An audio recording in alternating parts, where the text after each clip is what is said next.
Hey folks, this is Seftap Savaş. I'm a patient advocate and cancer scientist, and I'm also a professor of oncology and genetics at the Faculty of Medicine, Memorial University.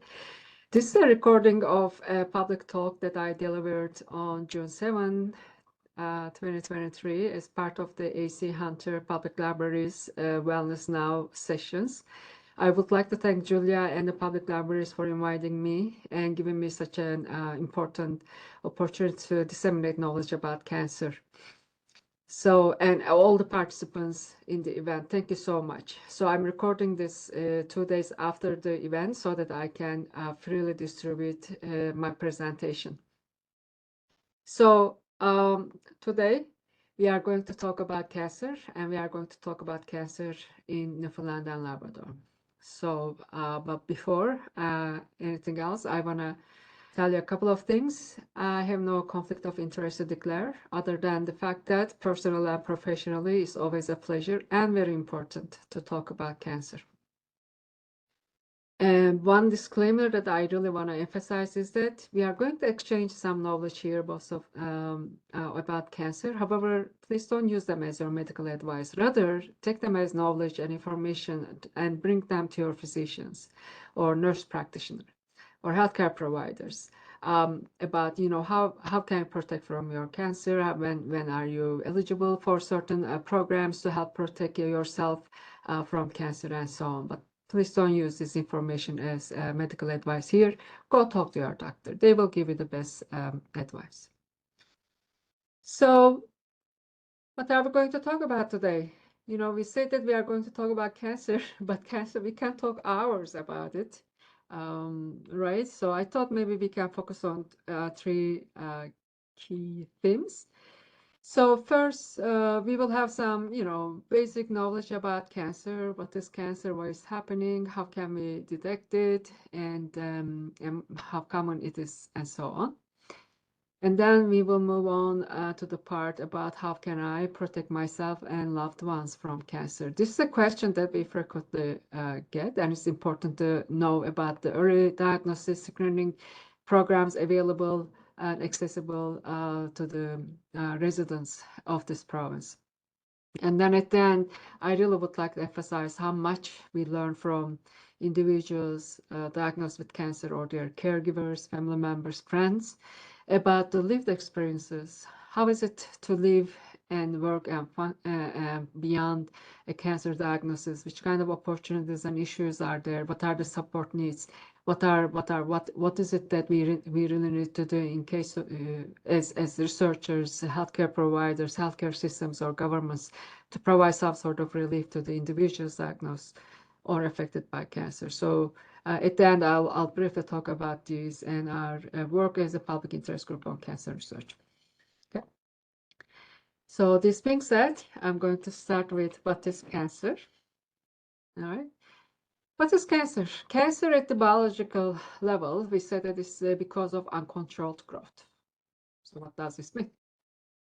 So at this point, I want you to look at your hands, right? So when we are born, they are small, chubby, very cute, with the really lovely nails, etc.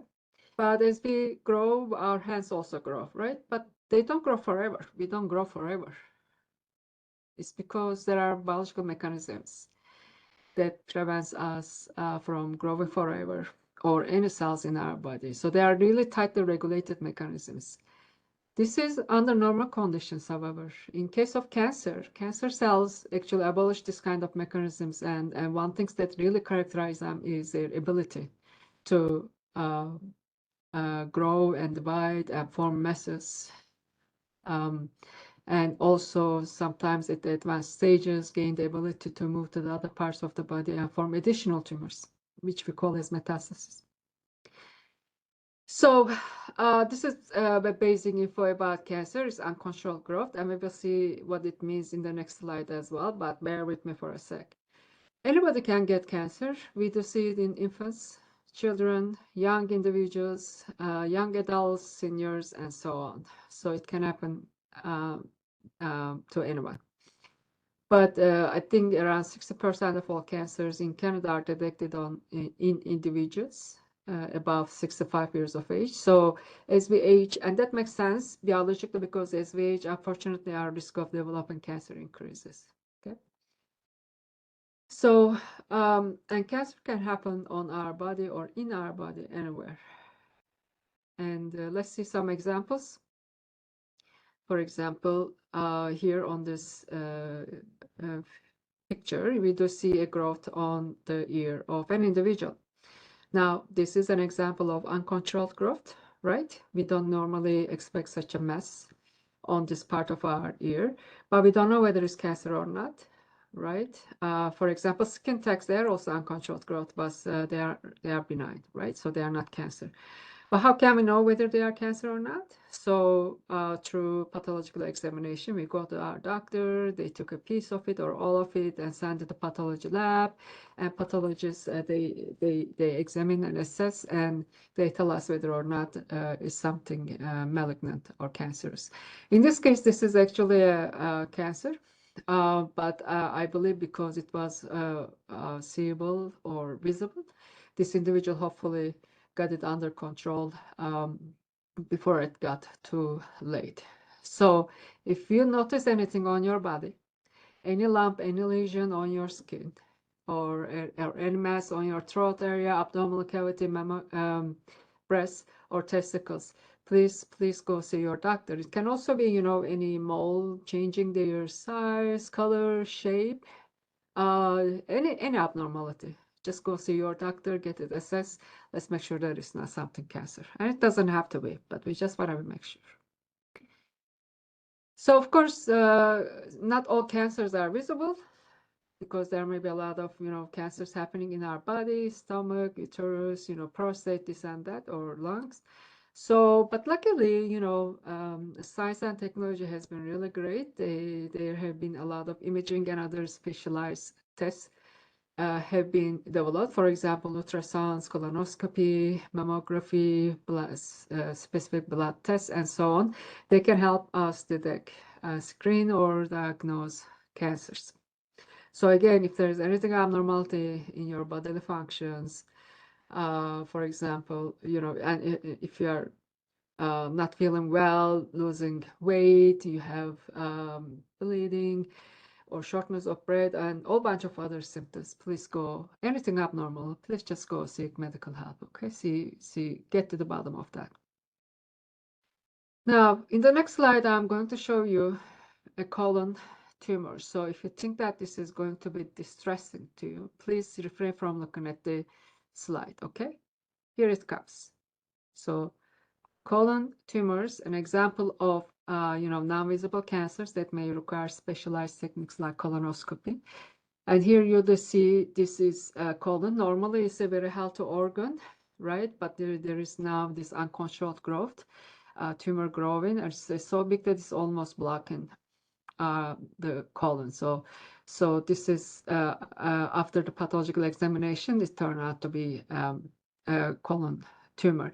Now, one thing that I really need to increase awareness about is that the symptoms for colon and rectal cancer are usually very unspecific, like, diarrhea, constipation, some rectal bleeding. Some patients think, oh, I have hemorrhoid, that's why I've got bleeding. So, we may not really suspect it, but that's why maybe, this kind of screening programs that we are going to talk later are really, really important.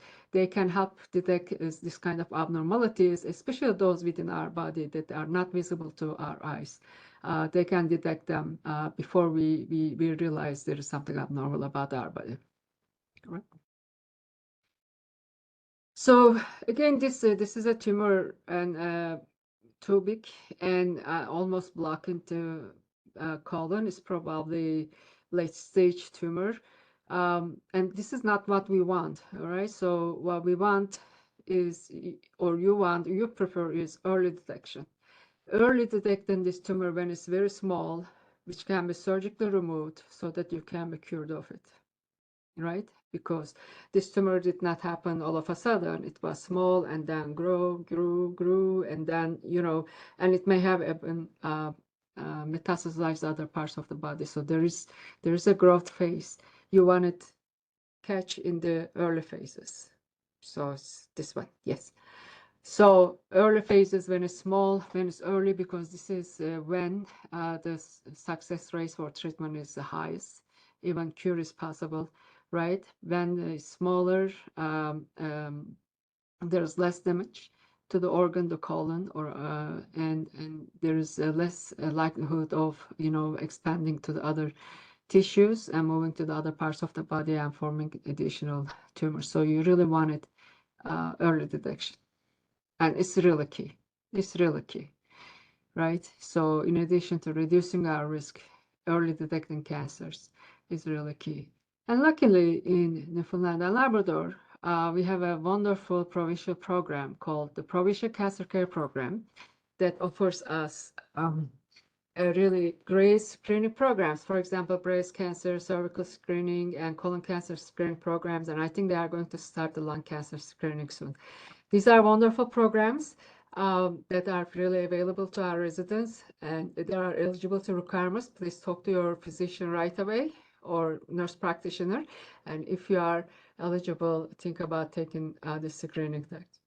So at this point, I call it hidden gem because a lot of people don't know about the Provincial Cancer Care Program, but this program is really here to serve the population and help us before, during, and after a cancer diagnosis.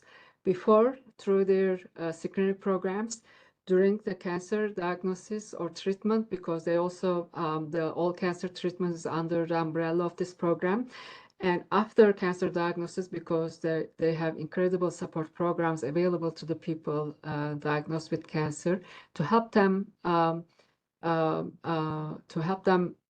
or support them during their survivorship phase. So this is a great, great provincial program. Hats off. Please take a note of this program because anybody can need it. Okay. So I have a couple of questions for you to reflect on. So I'll start with this. For example, if I don't have any symptom, but I am eligible to get this test done, screening test get done, should I wait till I have symptoms? So I want you to reflect on this. Should we wait until we have symptoms to get this screening test if we are eligible for it? The answer is no. Please don't wait if you are eligible to take the screening test because in some cases, cancer in some cases, cancer does not have much of a specific symptom.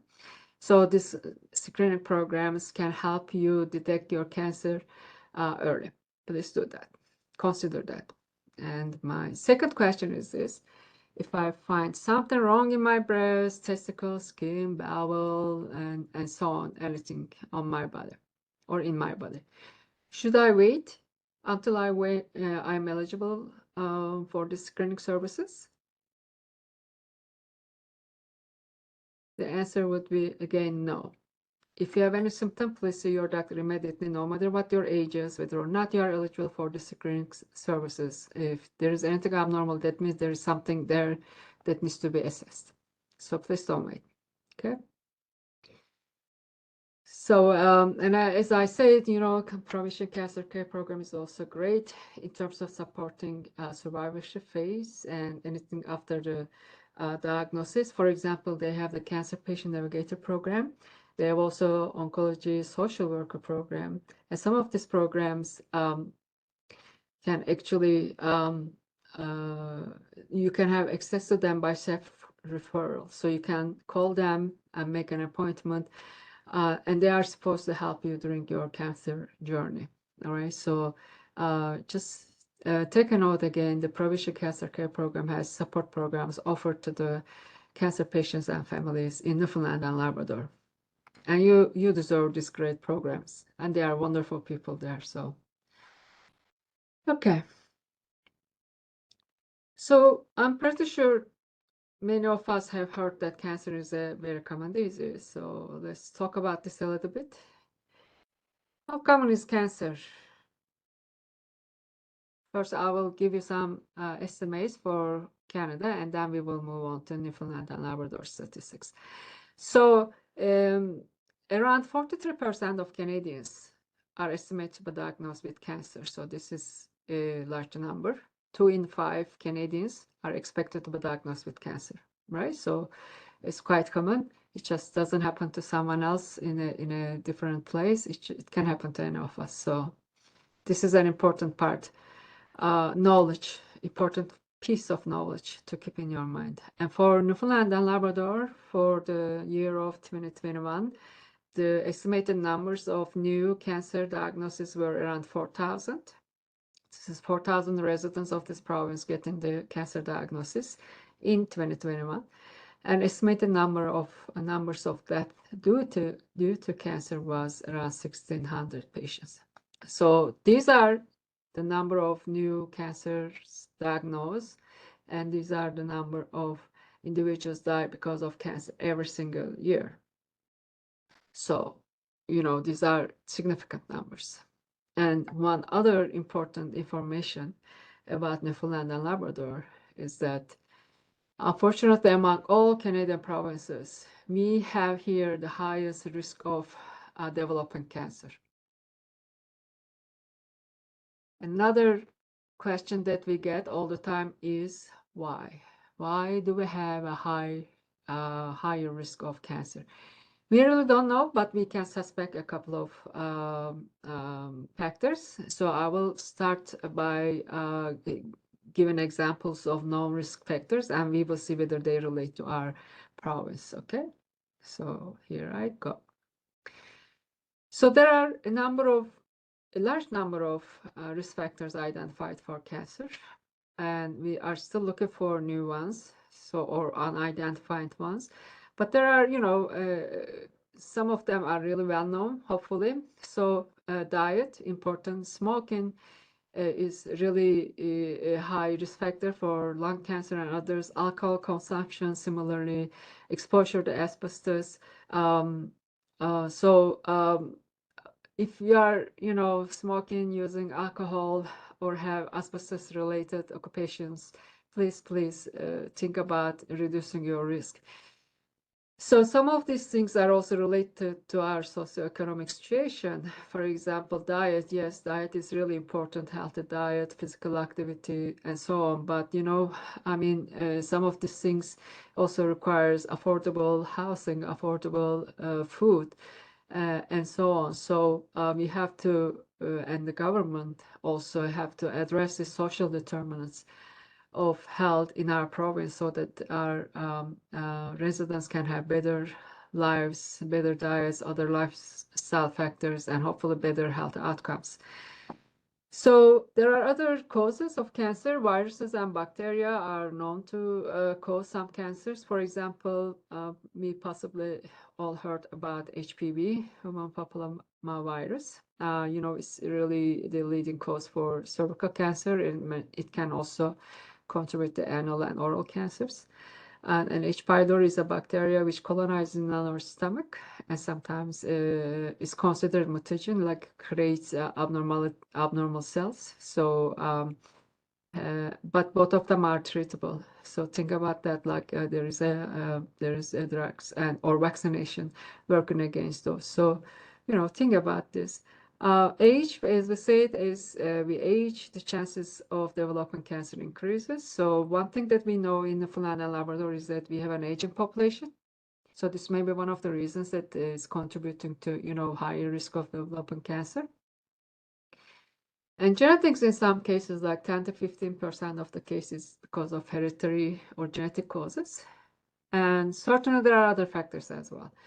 So within all of these, maybe aging population, and social determinants of health, and maybe we can also add the access to healthcare as maybe potential contributing factors to why we have, and smoking as well, smoking and other lifestyle and obesity is maybe contributing factors to, relatively higher risk of developing cancer in Newfoundland and Labrador.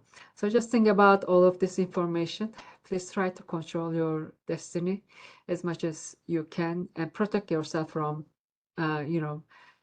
cancer as much as possible by making better choices if you can. So that's all I have to say at this point. But information knowledge is supposed to be empowering. All right, so think about all the risk factors, these and others, and how they may affect you. So when we talk about genetics, another question that we oftentimes get is that, what shall I do if cancer runs in my family? Because we do have conversations with individuals who has got, for example, 2, 3, 4, 5, sometimes 10 individuals affected by cancer. They want to know, they are concerned, and they want to know whether it's genetics or, there's some shared risk factors among the family members. So this is an excellent question. This is an excellent question to ask your healthcare provider. So they would usually look at a couple of information, and they would require this information from you. For example, how many people have been diagnosed with cancer, whether their cancers are related at the biological level, because this would mean a shared risk factor.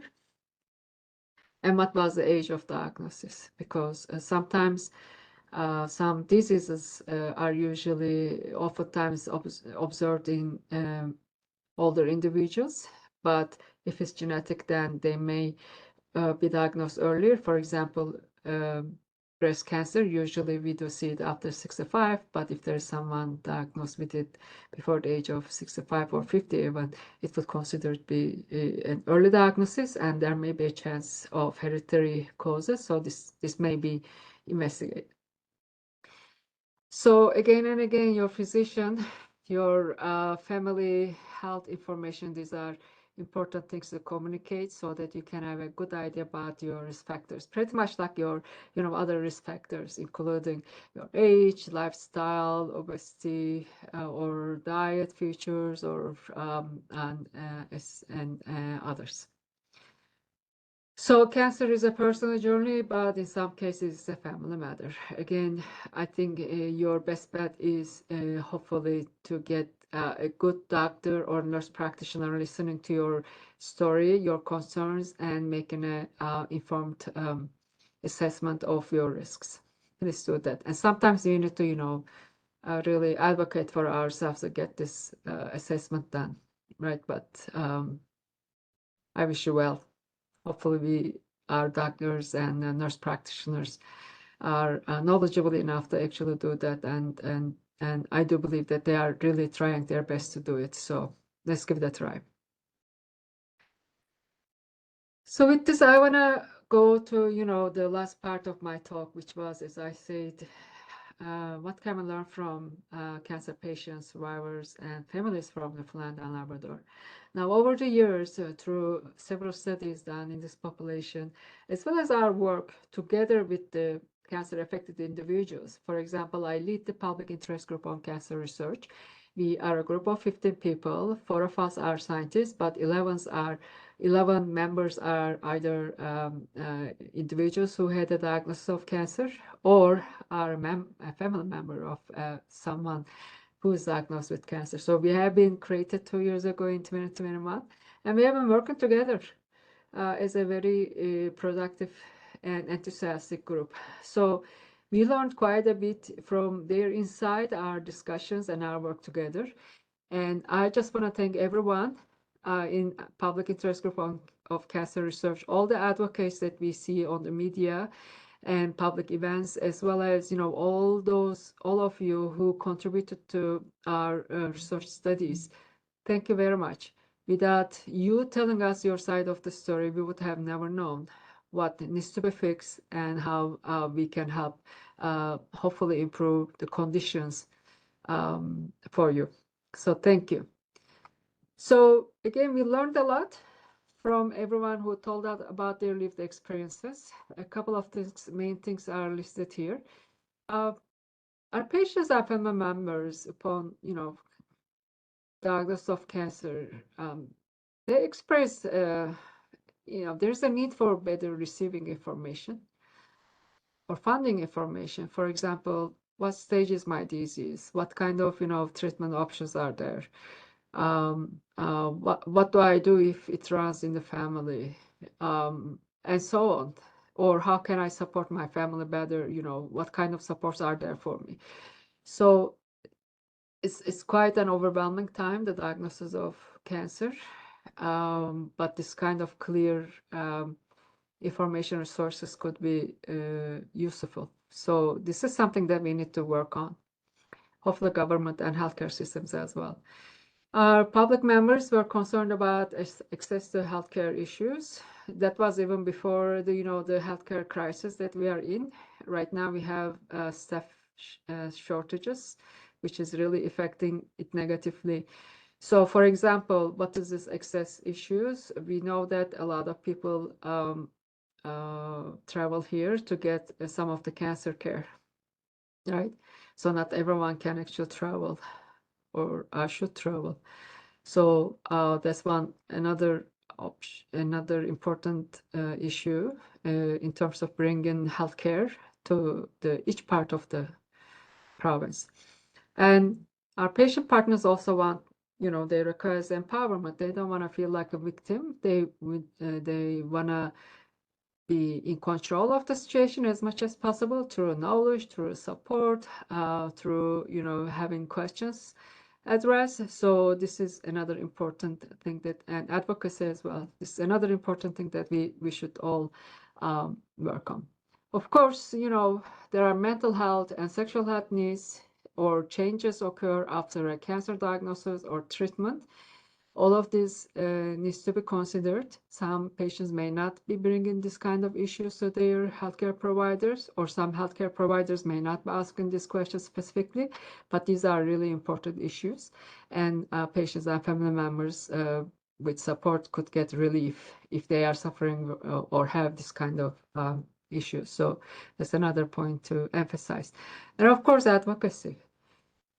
This is one of the best things that I learned from our patient partners, that they really want to advocate for others. They don't want anyone else to go through a cancer journey. They don't want anyone else to have issues they may have experienced. They want things to be better for the next person in line. They do. And that's why they are the best advocates. Oftentimes, they are also very well-spoken and open speaking individuals.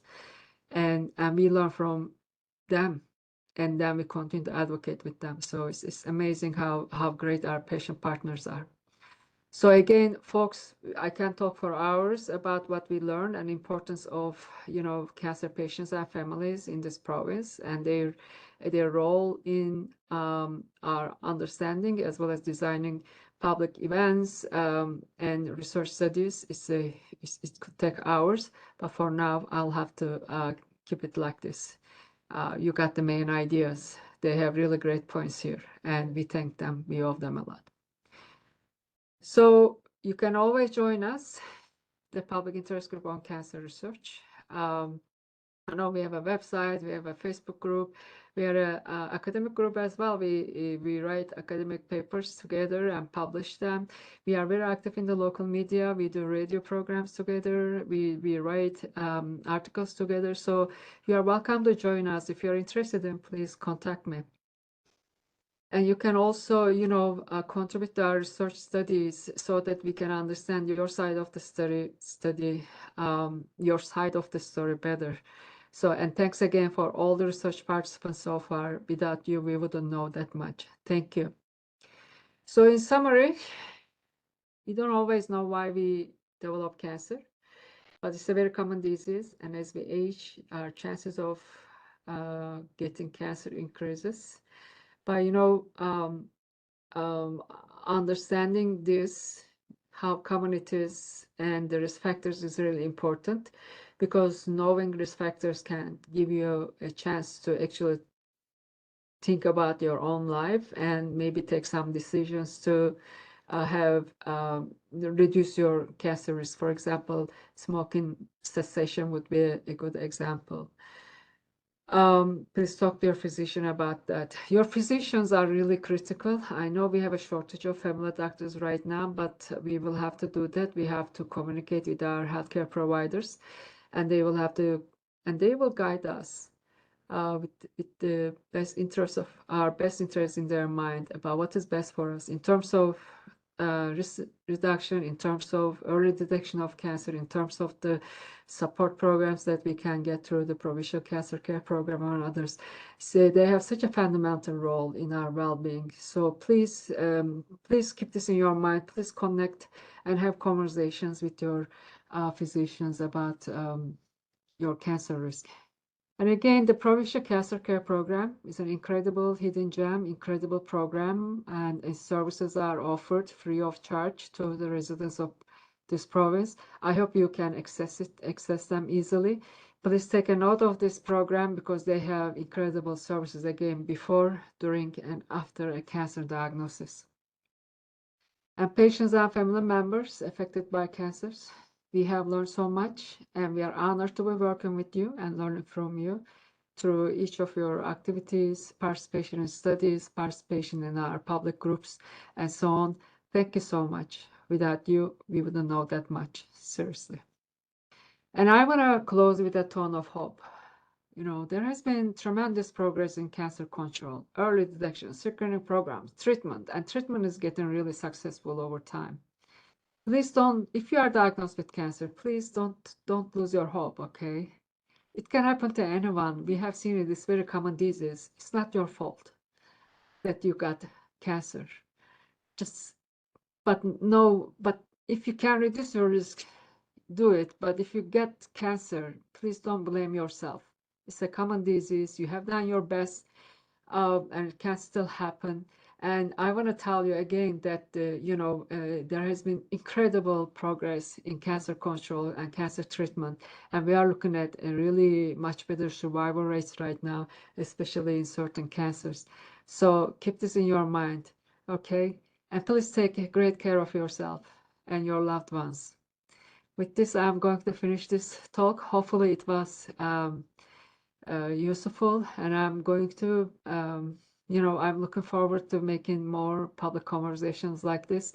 If you have any questions, please reach out to me at savas@man.ca, and my phone number is 709-864-6507. Thank you very much.